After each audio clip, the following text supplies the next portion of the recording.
దేవఋషి అయినటువంటి నారద మహర్షి యొక్క గైడెన్స్ లో మన పూర్ణాత్మ యొక్క సహాయంతో ఆర్కింజల్ మైఖేల్, దక్షిణ కాళికా తల్లి, పంచముఖ ఆంజనేయ స్వామి యొక్క ప్రొటెక్షన్ లో మనం సక్సెస్ఫుల్ గా ఈ మెడిటేషన్ చేసుకుంటున్నాం. మన ఆత్మ జన్మ తీసుకున్నప్పటి నుంచి ఈ క్షణం వరకు కూడాను తెలిసి కానీ తెలియక కానీ మనం ఏ లోకంలో ఉన్నా, ఏ రూపంలో ఉన్నా, ఏ డైమెన్షన్ లో ఉన్నా, ఎవరికైనా సరే మన వలన బాధ కానీ ఇబ్బంది కానీ కలిగితే, లేదా ఎవరి వలనైనా మనకి బాధ ఇబ్బంది కలిగి ఆ బాధని ఇబ్బందిని మన మనసు పొరల్లో అలాగే లేదా మన సబ్ కాన్షియస్ మైండ్ లో కానీ దాని తాలూకా బ్లాక్ ని మనం పెట్టుకుని ఉంటే గనక ఆ బ్లాక్స్ అన్ని కూడాను సత్యలోకంలో ఉన్నటువంటి బ్రహ్మదేవుల వారి యొక్క అనుగ్రహంతో జ్ఞాన సరస్వతి తల్లి మనకి ఇచ్చినటువంటి హైయెస్ట్ ఆ బ్రహ్మ జ్ఞానం సహాయంతో మనలో ఉన్న బ్లాక్స్ అన్నిటినీ కూడా మన పంచకోశాలలో ఉన్న, సప్త శరీరాల్లో ఉన్న, మన డిఎన్ఏలో ఉన్న, ఎక్కడ ఉన్నా సరే సంపూర్ణంగా వాటిని రిలీజ్ చేసుకొని మన అణువణువు పరమాణువుల్లోకి సంపూర్ణంగా మన 2,72,000 నాడుల్లోకి కూడా సత్యలోకంలో ఉన్నటువంటి ఆ సత్యవంతమైన హైయెస్ట్ బ్రహ్మదేవుల వారు జ్ఞాన సరస్వతి తల్లి ఇచ్చినటువంటి జ్ఞానాన్ని, ఆ బ్రహ్మ జ్ఞానాన్ని మనలోకి నింపుకుంటున్నాం. మన ఇన్నర్ లోకి, మన ఆరాలోకి, మన ఆరా బయటికి, మనం నివసించే గృహంలోకి, మన కుటుంబ సభ్యులందరిలోకి, మనం పనిచేసే కార్యాలయాల్లోకి, మనం బిజినెస్ చేసుకునే ప్లేసెస్ లోకి, మనకి సంబంధించినటువంటి ఏవి ఎక్కడ ఉన్నా సరే, మన బిడ్డలు ఎక్కడ ఉన్నా సరే వాళ్ళందరిలోకి కూడా ఈ సత్యలోకంలో ఉన్నటువంటి ఈ హైయెస్ట్ డివైన్ ఎనర్జీని అందరిలోకి కూడా మన అణువణువు పరమాణువుల్లోకి నింపుకుంటున్నాం. సరికాని మన ఆరోగ్యపరమైన విషయంలోనికి కానీ, మన ఆర్థిక పరమైన ఎదుగుదలకు కానీ, మనం కుటుంబం సభ్యులతోటి సుఖంగా సంతోషంగా ఉండటానికి అడ్డుపడేటటువంటి బ్లాక్స్ మన సబ్ కాన్షియస్ మైండ్ లో ఉన్న, మన లెఫ్ట్ బ్రెయిన్ లో ఉన్న, రైట్ బ్రెయిన్ లో ఉన్న, హైపోథాలమస్ లో ఉన్న, ఎక్కడున్నా సరే సంపూర్ణంగా క్లియర్ చేసుకొని మనం మన హయ్యర్ కాన్షియస్ లో ఉన్నటువంటి ఆ డివైన్ ఎనర్జీని హయ్యర్ మాస్టర్స్ కి కనెక్ట్ అవటానికి మన తలపైన 5 అడుగుల పైన ఉన్నటువంటి 203వ చక్ర లెవెల్ నుంచి కూడాను ఈ ఎనర్జీని సంపూర్ణంగా తీసుకొని మనం హ్యాపీగా మెడిటేషన్ చేద్దాం. నెమ్మదిగా కాళ్ళు క్రాస్ చేయండి, వేళల్లో వేళ్ళు పెట్టుకోండి, కళ్ళు మూసుకొని ఓంకారాన్ని చెప్పుకొని మెడిటేషన్ ని కంటిన్యూ చేద్దాం. ఓ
ఓం వేదాత్మనాయ విద్మహే హిరణ్యగర్భాయ ధీమహి తన్నో బ్రహ్మ ప్రచోదయాతు.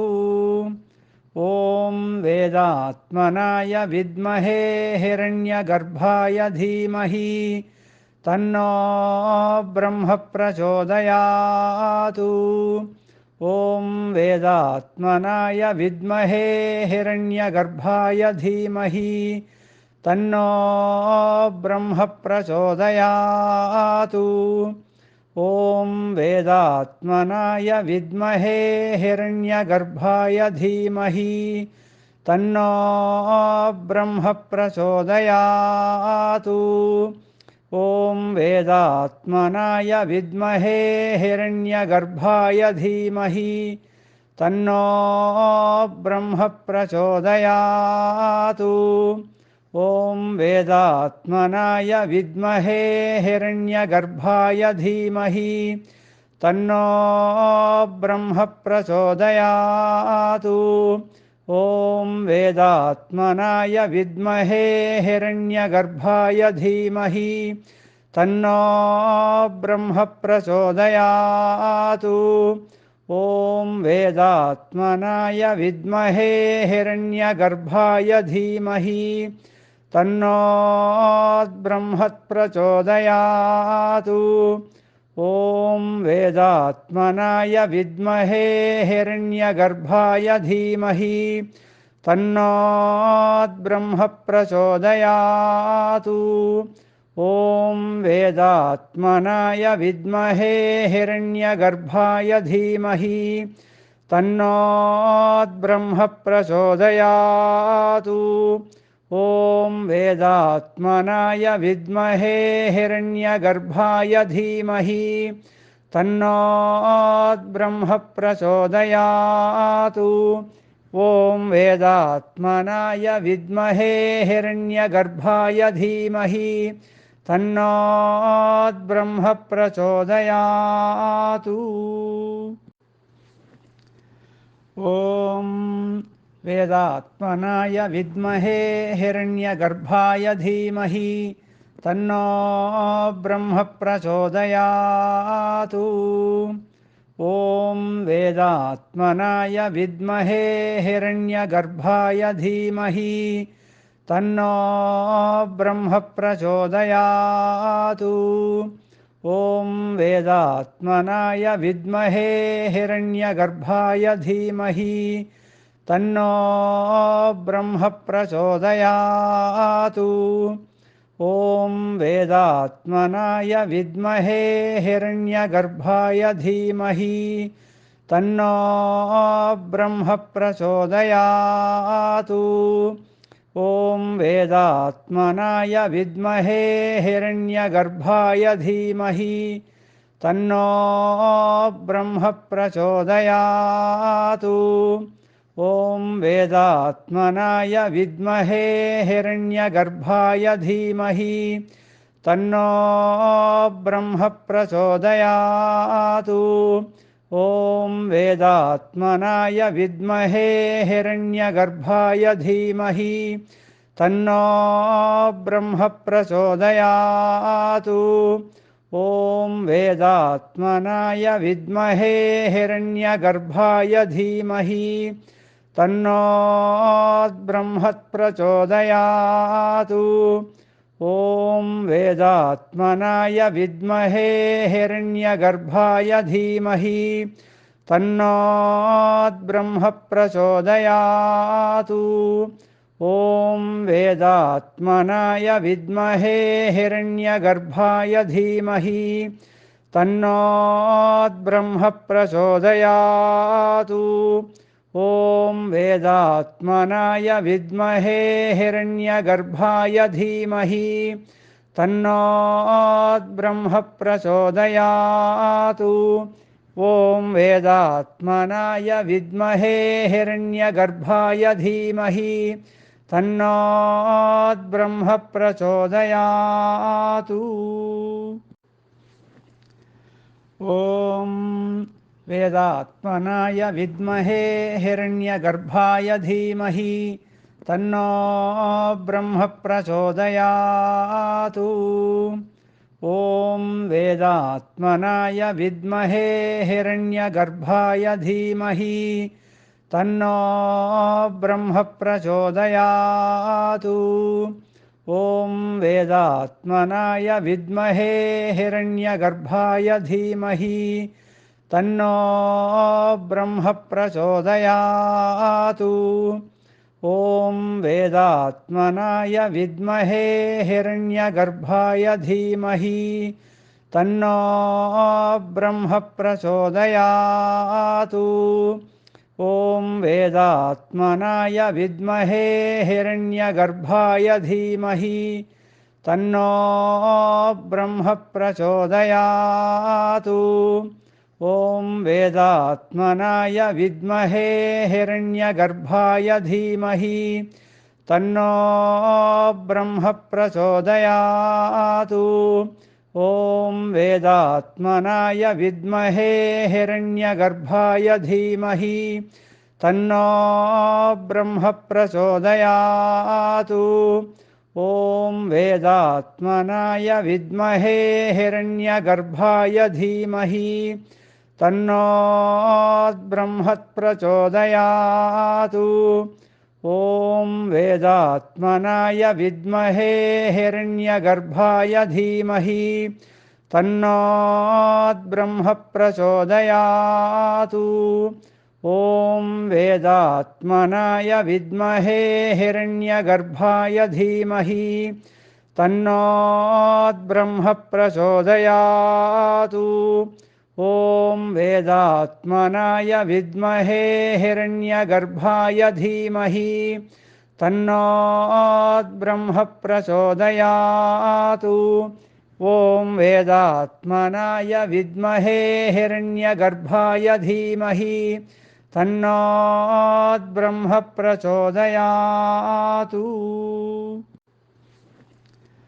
ॐ वेदात्मनाय विद्महे हिरण्यगर्भाय धीमहि तन्नो ब्रह्म प्रचोदयात्।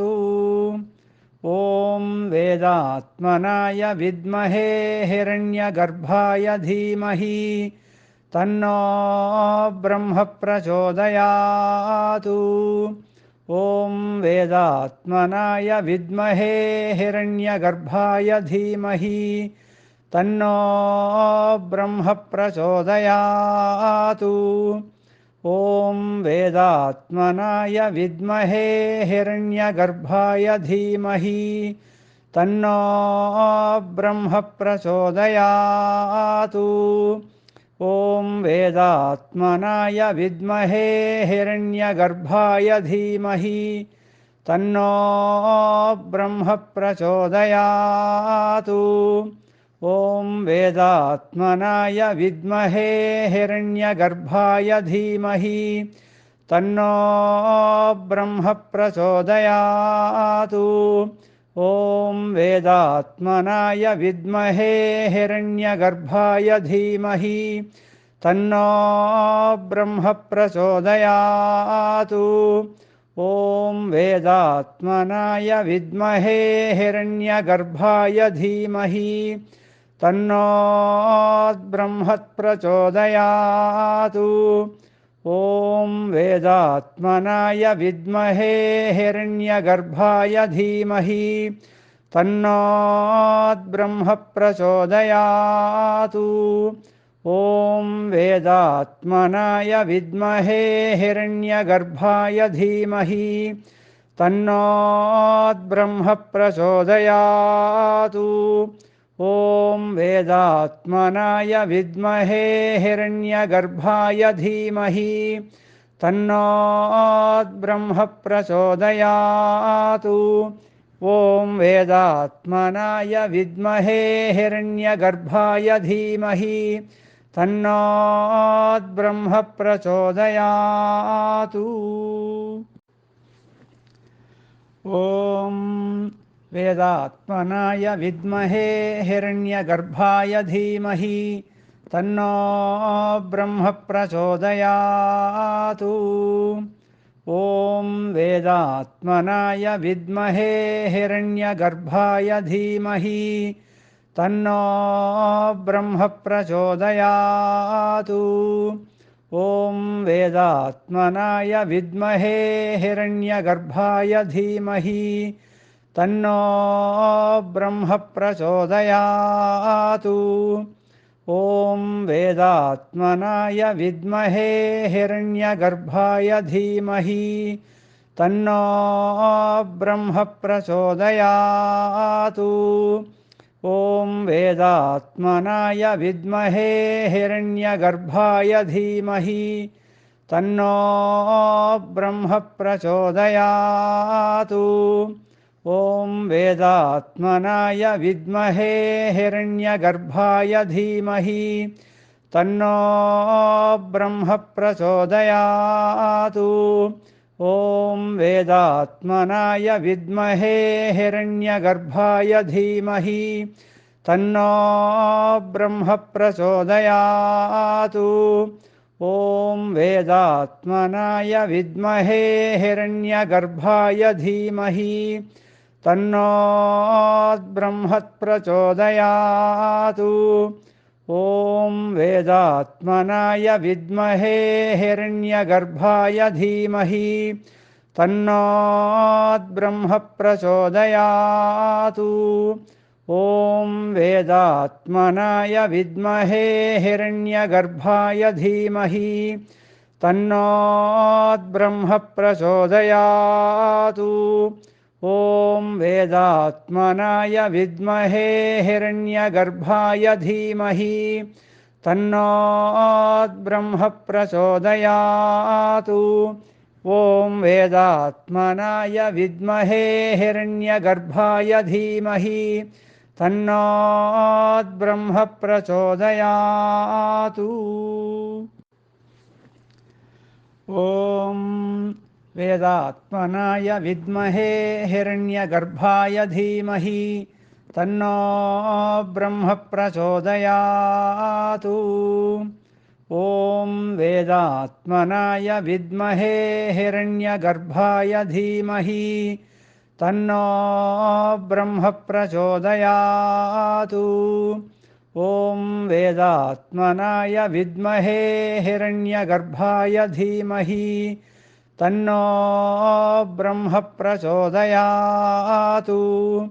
ॐ वेदात्मनाय विद्महे हिरण्यगर्भाय धीमहि तन्नो ब्रह्म प्रचोदयातु। ॐ वेदात्मनाय विद्महे हिरण्यगर्भाय धीमहि तन्नो ब्रह्म प्रचोदयातु। ॐ वेदात्मनाय विद्महे हिरण्यगर्भाय धीमहि तन्नो ब्रह्म प्रचोदयातु। ॐ वेदात्मनाय विद्महे हिरण्यगर्भाय धीमहि तन्नो ब्रह्म प्रचोदयातु। ॐ वेदात्मनाय विद्महे हिरण्यगर्भाय धीमहि तन्नो ब्रह्म प्रचोदयातु। ॐ वेदात्मनाय विद्महे हिरण्यगर्भाय धीमहि तन्नो ब्रह्म प्रचोदयातु। ॐ वेदात्मनाय विद्महे हिरण्यगर्भाय धीमहि तन्नो ब्रह्म प्रचोदयातु। ॐ वेदात्मनाय विद्महे हिरण्यगर्भाय धीमहि तन्नो ब्रह्म प्रचोदयातु। ॐ वेदात्मनाय विद्महे हिरण्यगर्भाय धीमहि तन्नो ब्रह्म प्रचोदयातु। ॐ वेदात्मनाय विद्महे हिरण्यगर्भाय धीमहि तन्नो ब्रह्म प्रचोदयातु। ॐ वेदात्मनाय विद्महे हिरण्यगर्भाय धीमहि तन्नो ब्रह्म प्रचोदयातु। ॐ वेदात्मनाय विद्महे हिरण्यगर्भाय धीमहि तन्नो ब्रह्म प्रचोदयातु। ॐ वेदात्मनाय विद्महे हिरण्यगर्भाय धीमहि तन्नो ब्रह्म प्रचोदयातु। ॐ वेदात्मनाय विद्महे हिरण्यगर्भाय धीमहि तन्नो ब्रह्म प्रचोदयातु। ॐ वेदात्मनाय विद्महे हिरण्यगर्भाय धीमहि तन्नो ब्रह्म प्रचोदयातु। ॐ वेदात्मनाय विद्महे हिरण्यगर्भाय धीमहि तन्नो ब्रह्म प्रचोदयातु। ॐ वेदात्मनाय विद्महे हिरण्यगर्भाय धीमहि तन्नो ब्रह्म प्रचोदयातु। ॐ वेदात्मनाय विद्महे हिरण्यगर्भाय धीमहि तन्नो ब्रह्म प्रचोदयातु। ॐ वेदात्मनाय विद्महे हिरण्यगर्भाय धीमहि तन्नो ब्रह्म प्रचोदयातु। ॐ वेदात्मनाय विद्महे हिरण्यगर्भाय धीमहि तन्नो ब्रह्म प्रचोदयातु।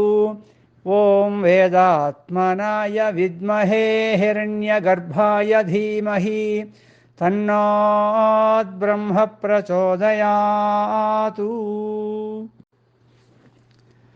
ॐ वेदात्मनाय विद्महे हिरण्यगर्भाय धीमहि तन्नो ब्रह्म प्रचोदयातु। ॐ वेदात्मनाय विद्महे हिरण्यगर्भाय धीमहि तन्नो ब्रह्म प्रचोदयातु। ॐ वेदात्मनाय विद्महे हिरण्यगर्भाय धीमहि तन्नो ब्रह्म प्रचोदयातु। ॐ वेदात्मनाय विद्महे हिरण्यगर्भाय धीमहि तन्नो ब्रह्म प्रचोदयातु।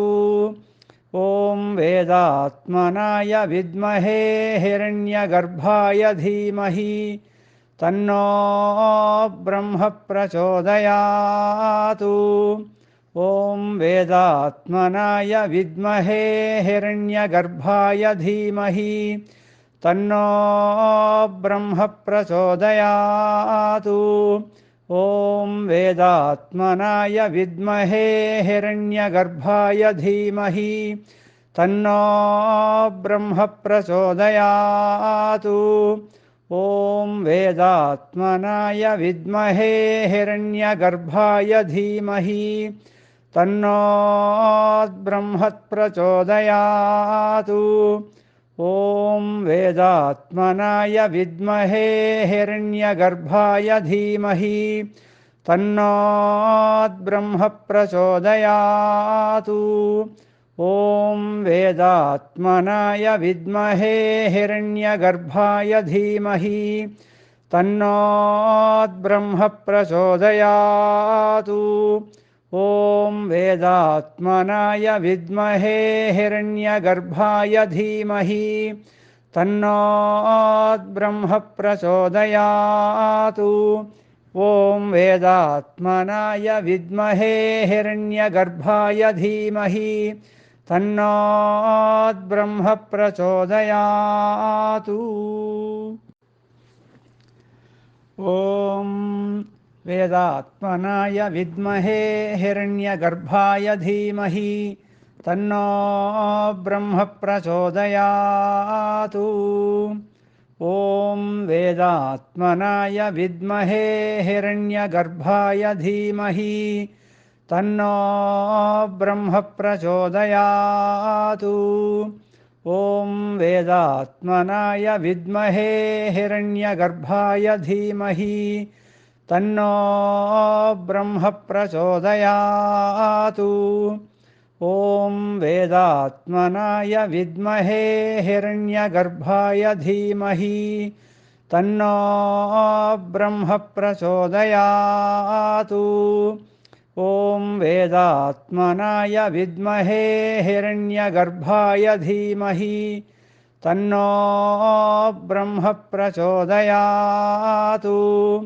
ॐ वेदात्मनाय विद्महे हिरण्यगर्भाय धीमहि तन्नो ब्रह्म प्रचोदयात्।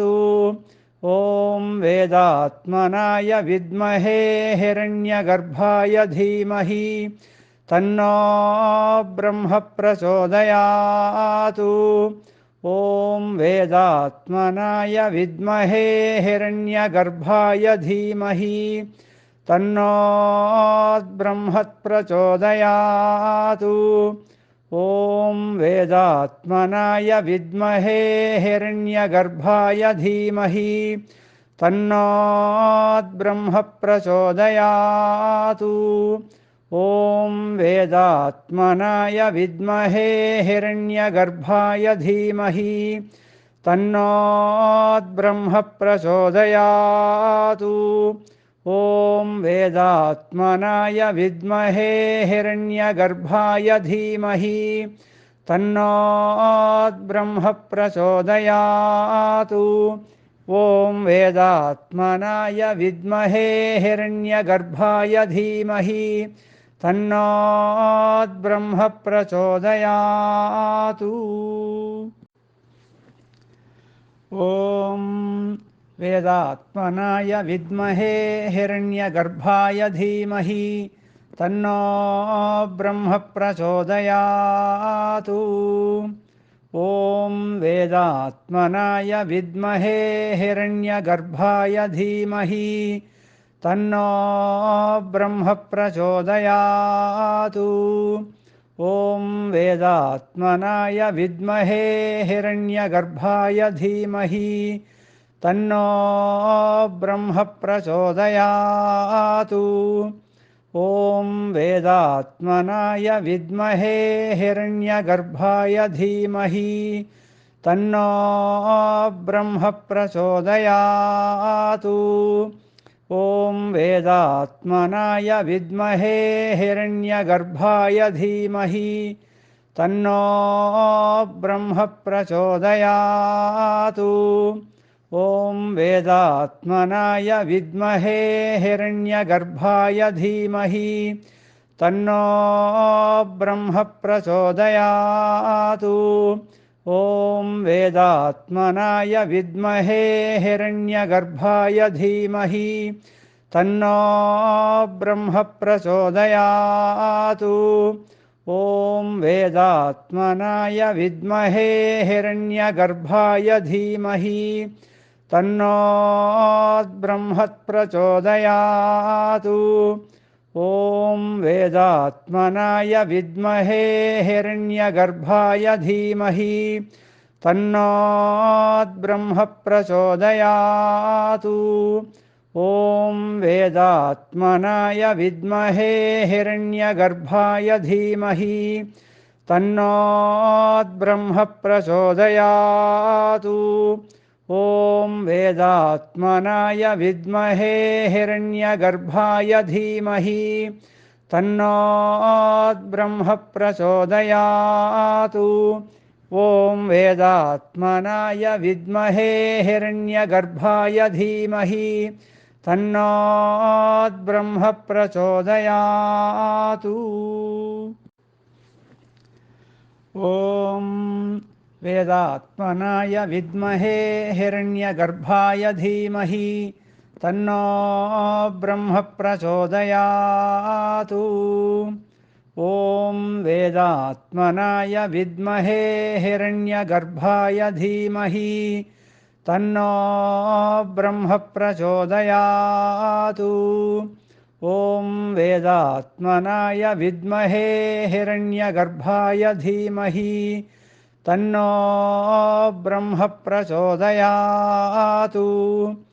ॐ वेदात्मनाय विद्महे हिरण्यगर्भाय धीमहि तन्नो ब्रह्म प्रचोदयात्। ॐ वेदात्मनाय विद्महे हिरण्यगर्भाय धीमहि तन्नो ब्रह्म प्रचोदयात्। ॐ वेदात्मनाय विद्महे हिरण्यगर्भाय धीमहि तन्नो ब्रह्म प्रचोदयात्। ॐ वेदात्मनाय विद्महे हिरण्यगर्भाय धीमहि तन्नो ब्रह्म प्रचोदयात्। ॐ वेदात्मनाय विद्महे हिरण्यगर्भाय धीमहि तन्नो ब्रह्म प्रचोदयात्। ॐ वेदात्मनाय विद्महे हिरण्यगर्भाय धीमहि तन्नो ब्रह्म प्रचोदयात्। ॐ वेदात्मनाय विद्महे हिरण्यगर्भाय धीमहि तन्नो ब्रह्म प्रचोदयात्। ॐ वेदात्मनाय विद्महे हिरण्यगर्भाय धीमहि तन्नो ब्रह्म प्रचोदयात्। ॐ वेदात्मनाय विद्महे हिरण्यगर्भाय धीमहि तन्नो ब्रह्म प्रचोदयात्। ॐ वेदात्मनाय विद्महे हिरण्यगर्भाय धीमहि तन्नो ब्रह्म प्रचोदयात्।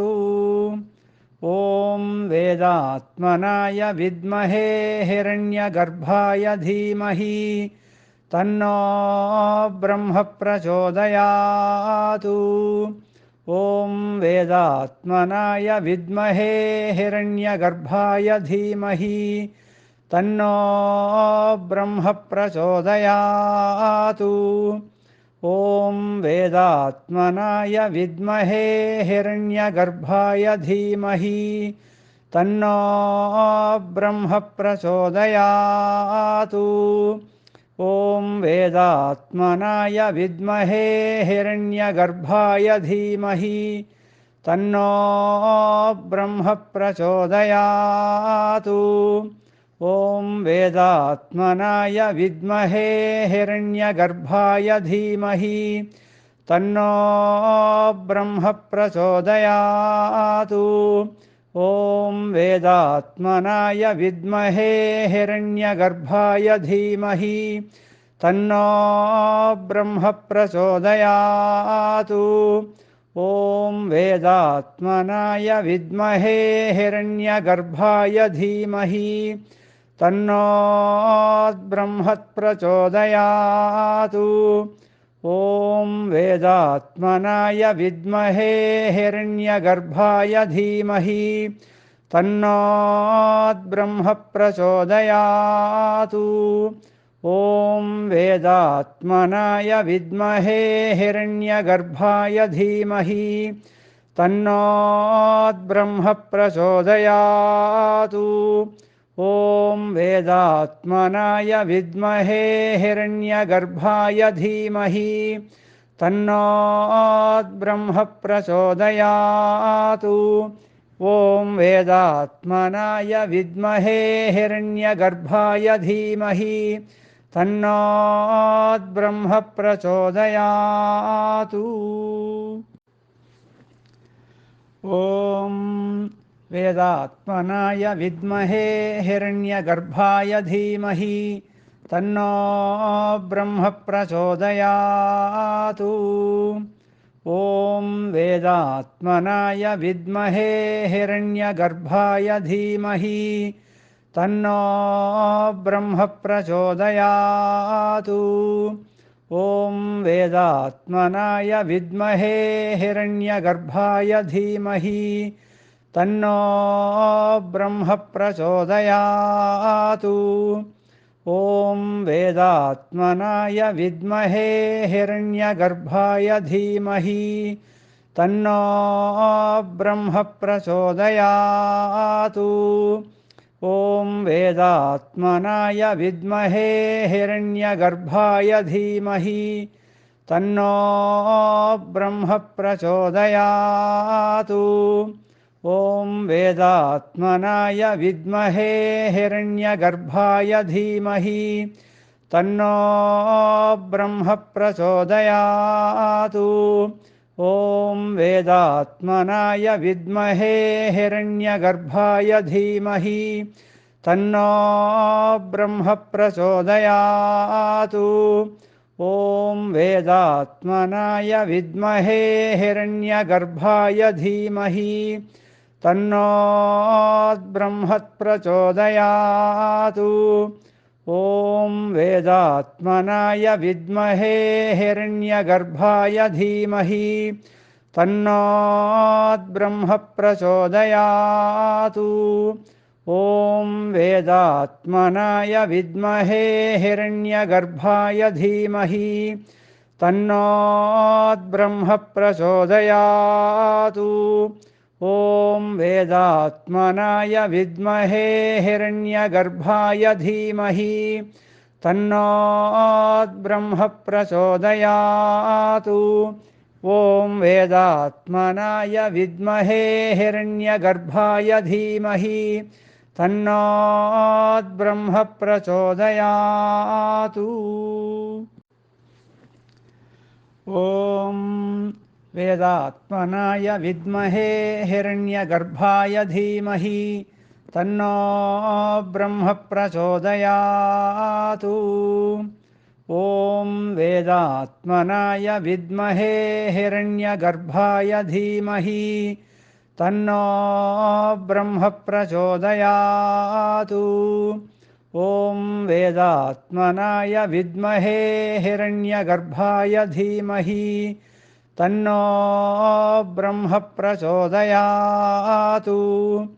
ॐ वेदात्मनाय विद्महे हिरण्यगर्भाय धीमहि तन्नो ब्रह्म प्रचोदयात्। ॐ वेदात्मनाय विद्महे हिरण्यगर्भाय धीमहि तन्नो ब्रह्म प्रचोदयात्। ॐ वेदात्मनाय विद्महे हिरण्यगर्भाय धीमहि तन्नो ब्रह्म प्रचोदयात्। ॐ वेदात्मनाय विद्महे हिरण्यगर्भाय धीमहि तन्नो ब्रह्म प्रचोदयात्। ॐ वेदात्मनाय विद्महे हिरण्यगर्भाय धीमहि तन्नो ब्रह्म प्रचोदयात्। ॐ वेदात्मनाय विद्महे हिरण्यगर्भाय धीमहि तन्नो ब्रह्म प्रचोदयात्। ॐ वेदात्मनाय विद्महे हिरण्यगर्भाय धीमहि तन्नो ब्रह्म प्रचोदयात्। ॐ वेदात्मनाय विद्महे हिरण्यगर्भाय धीमहि तन्नो ब्रह्म प्रचोदयात्। ॐ वेदात्मनाय विद्महे हिरण्यगर्भाय धीमहि तन्नो ब्रह्म प्रचोदयात्।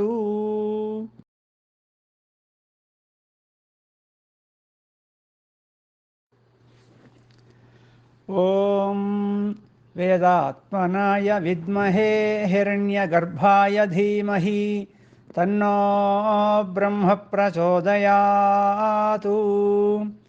ॐ वेदात्मनाय विद्महे हिरण्यगर्भाय धीमहि तन्नो ब्रह्म प्रचोदयात्।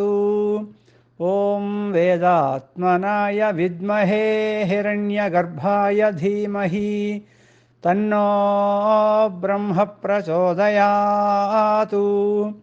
ॐ वेदात्मनाय विद्महे हिरण्यगर्भाय धीमहि तन्नो ब्रह्म प्रचोदयात्। ॐ वेदात्मनाय विद्महे हिरण्यगर्भाय धीमहि तन्नो ब्रह्म प्रचोदयात्। ॐ वेदात्मनाय विद्महे हिरण्यगर्भाय धीमहि तन्नो ब्रह्म प्रचोदयात्। ॐ वेदात्मनाय विद्महे हिरण्यगर्भाय धीमहि तन्नो ब्रह्म प्रचोदयात्। ॐ वेदात्मनाय विद्महे हिरण्यगर्भाय धीमहि तन्नो ब्रह्म प्रचोदयात्। ॐ वेदात्मनाय विद्महे हिरण्यगर्भाय धीमहि तन्नो ब्रह्म प्रचोदयात्। ॐ वेदात्मनाय विद्महे हिरण्यगर्भाय धीमहि तन्नो ब्रह्म प्रचोदयात्। ॐ वेदात्मनाय विद्महे हिरण्यगर्भाय धीमहि तन्नो ब्रह्म प्रचोदयात्। ॐ वेदात्मनाय विद्महे हिरण्यगर्भाय धीमहि तन्नो ब्रह्म प्रचोदयात्। ॐ वेदात्मनाय विद्महे हिरण्यगर्भाय धीमहि तन्नो ब्रह्म प्रचोदयात्।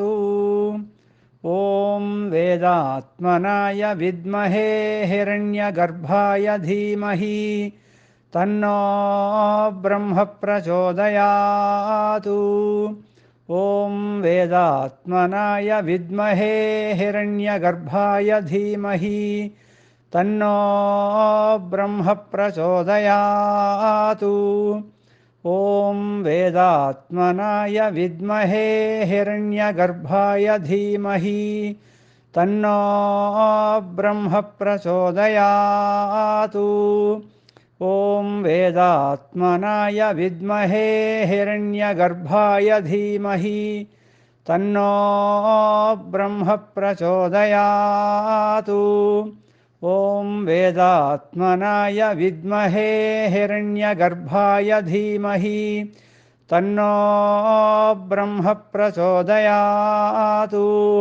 ॐ वेदात्मनाय विद्महे हिरण्यगर्भाय धीमहि तन्नो ब्रह्म प्रचोदयात्।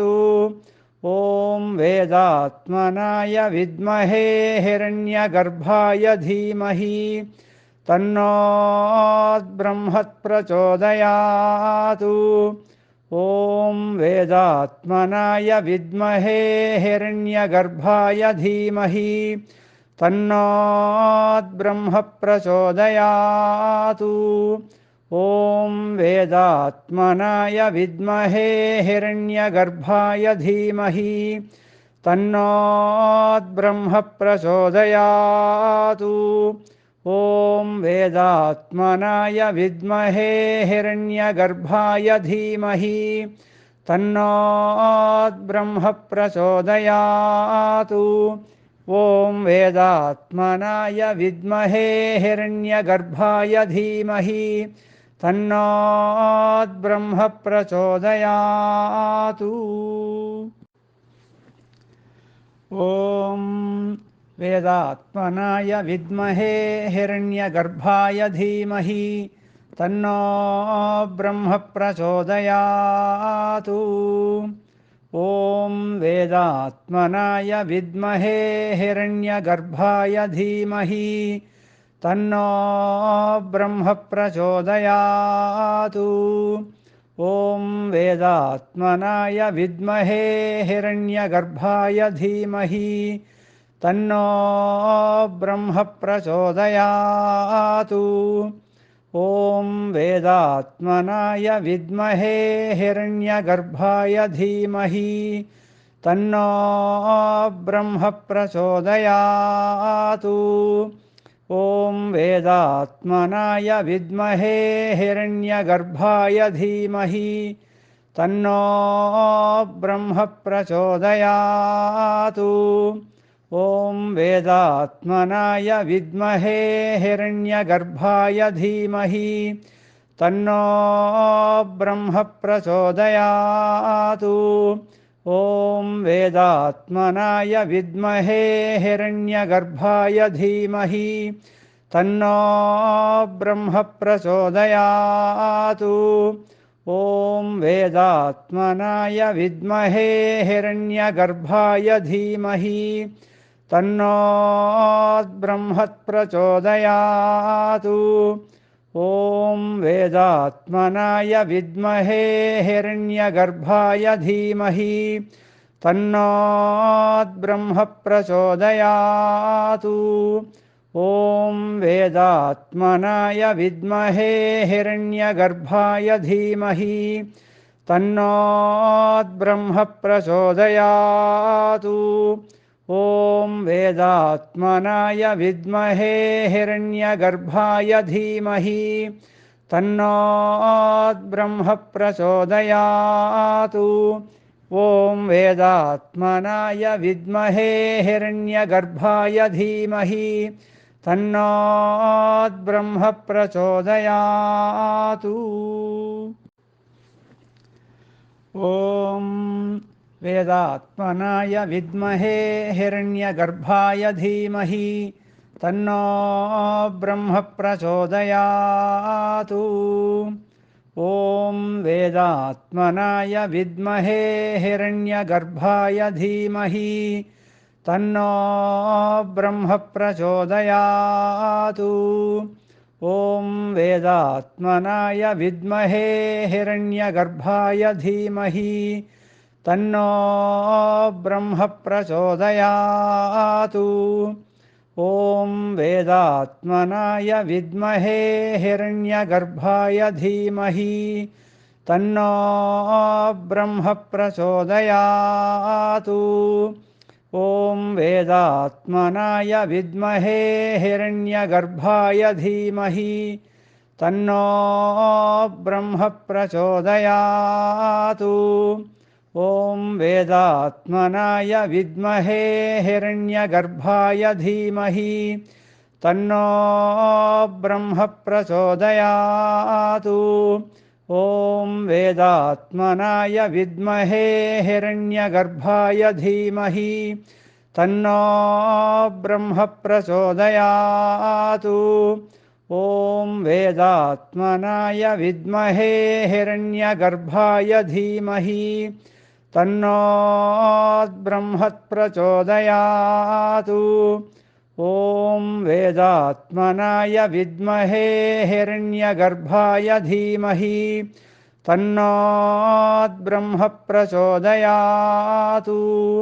ॐ वेदात्मनाय विद्महे हिरण्यगर्भाय धीमहि तन्नो ब्रह्म प्रचोदयात्।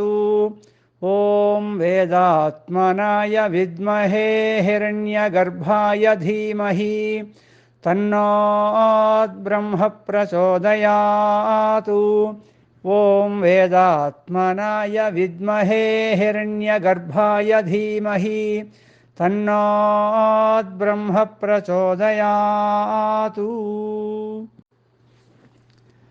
ॐ वेदात्मनाय विद्महे हिरण्यगर्भाय धीमहि तन्नो ब्रह्म प्रचोदयात्।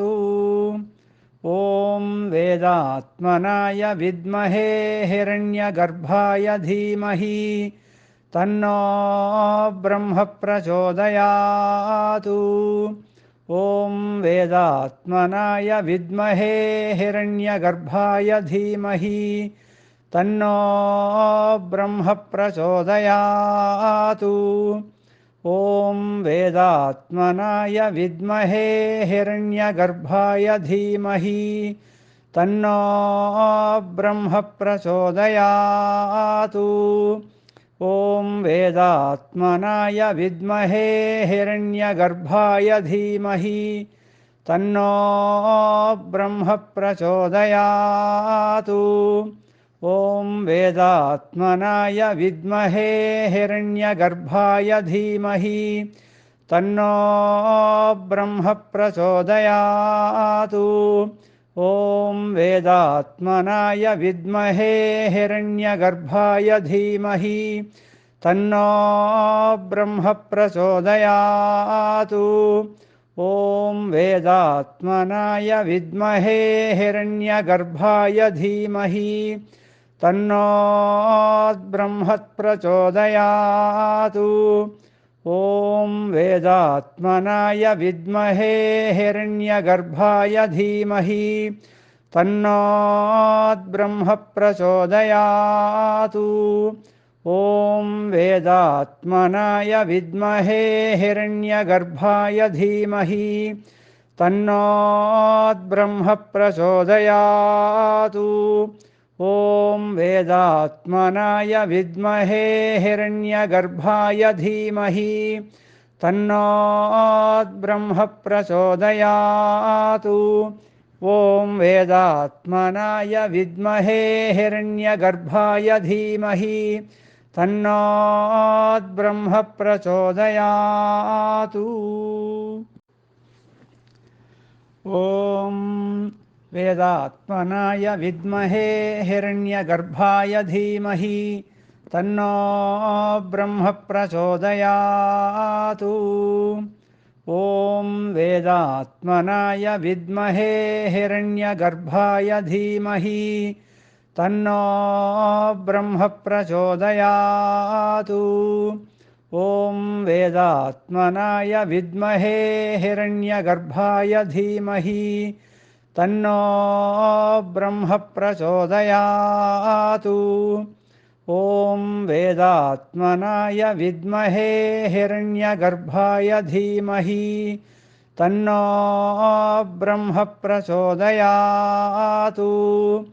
ॐ वेदात्मनाय विद्महे हिरण्यगर्भाय धीमहि तन्नो ब्रह्मप्रचोदयात्।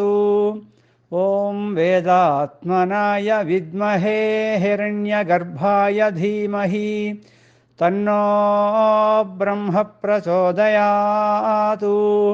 ॐ वेदात्मनाय विद्महे हिरण्यगर्भाय धीमहि तन्नो ब्रह्मप्रचोदयात्।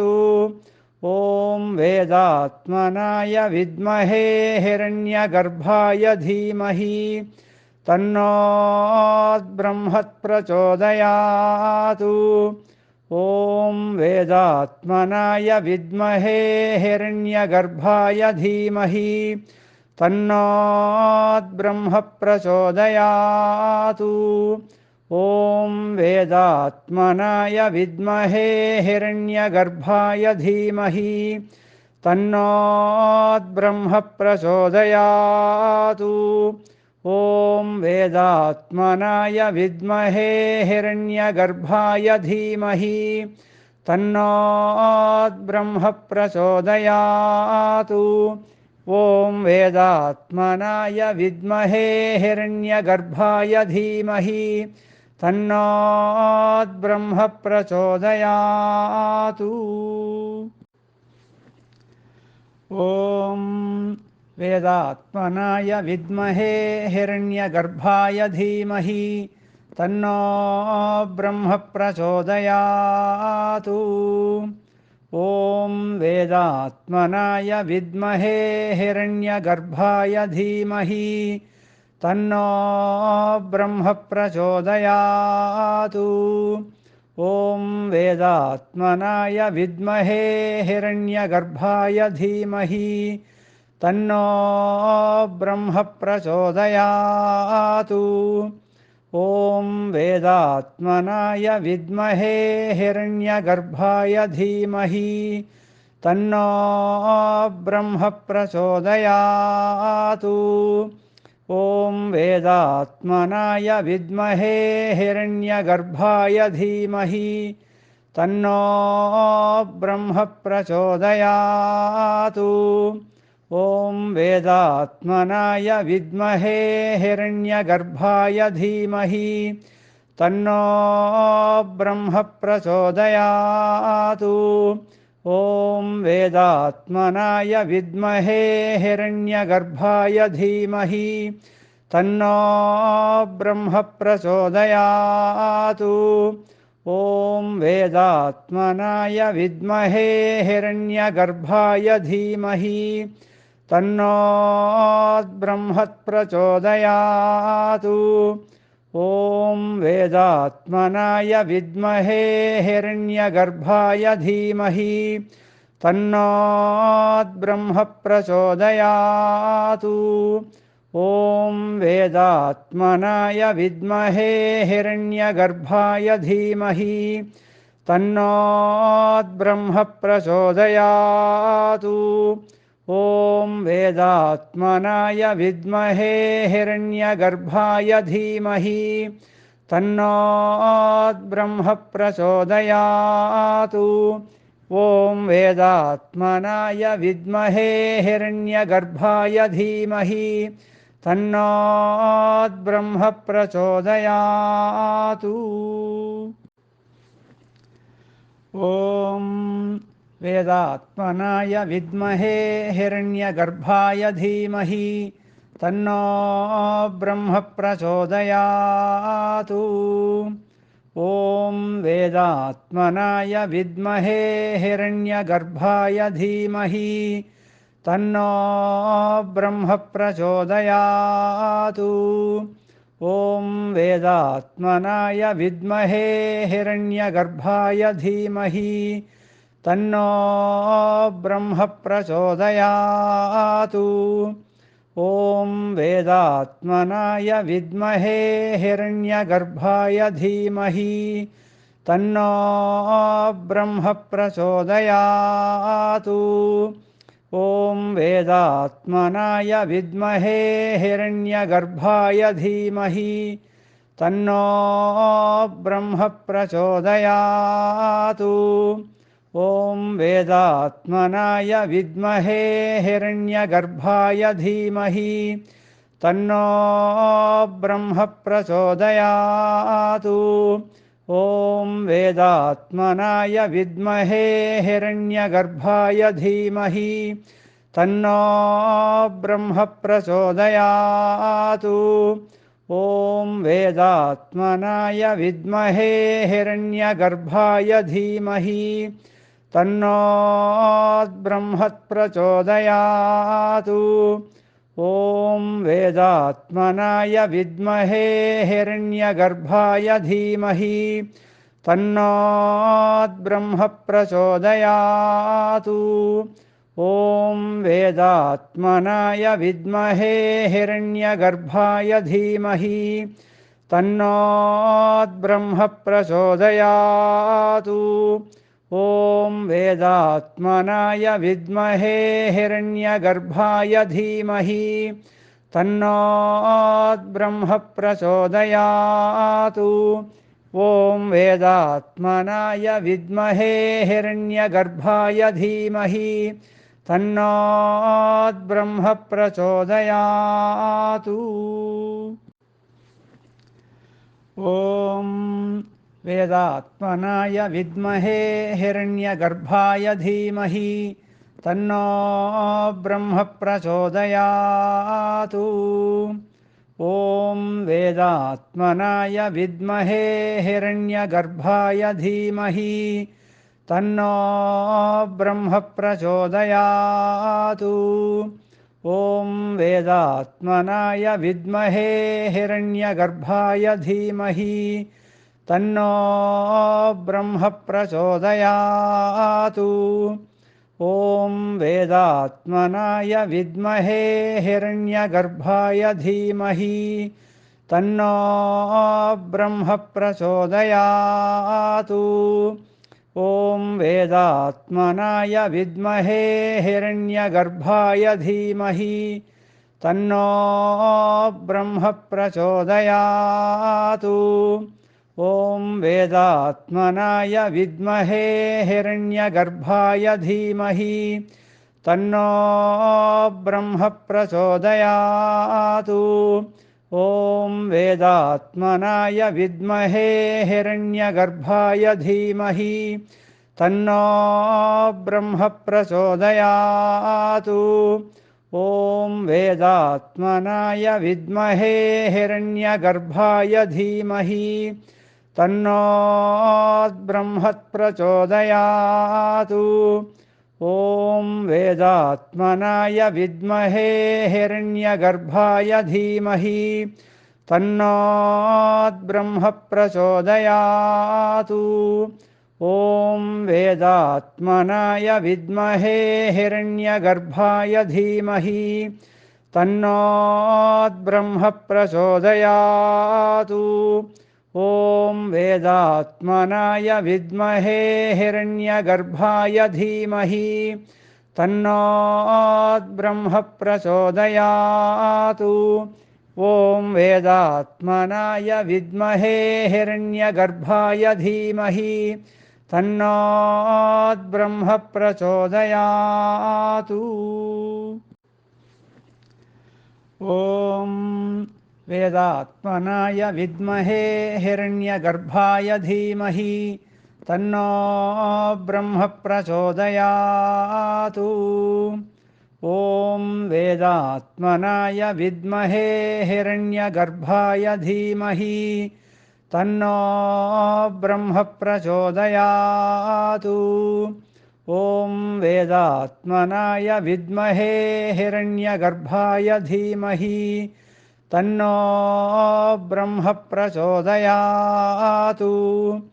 ॐ वेदात्मनाय विद्महे हिरण्यगर्भाय धीमहि तन्नो ब्रह्म प्रचोदयात्।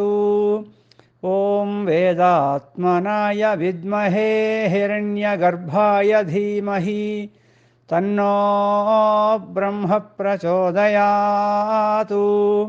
ॐ वेदात्मनाय विद्महे हिरण्यगर्भाय धीमहि तन्नो ब्रह्म प्रचोदयात्। ॐ वेदात्मनाय विद्महे हिरण्यगर्भाय धीमहि तन्नो ब्रह्म प्रचोदयात्। ॐ वेदात्मनाय विद्महे हिरण्यगर्भाय धीमहि तन्नो ब्रह्म प्रचोदयात्। ॐ वेदात्मनाय विद्महे हिरण्यगर्भाय धीमहि तन्नो ब्रह्म प्रचोदयात्। ॐ वेदात्मनाय विद्महे हिरण्यगर्भाय धीमहि तन्नो ब्रह्म प्रचोदयात्। ॐ वेदात्मनाय विद्महे हिरण्यगर्भाय धीमहि तन्नो ब्रह्म प्रचोदयात्। ॐ वेदात्मनाय विद्महे हिरण्यगर्भाय धीमहि तन्नो ब्रह्म प्रचोदयात्।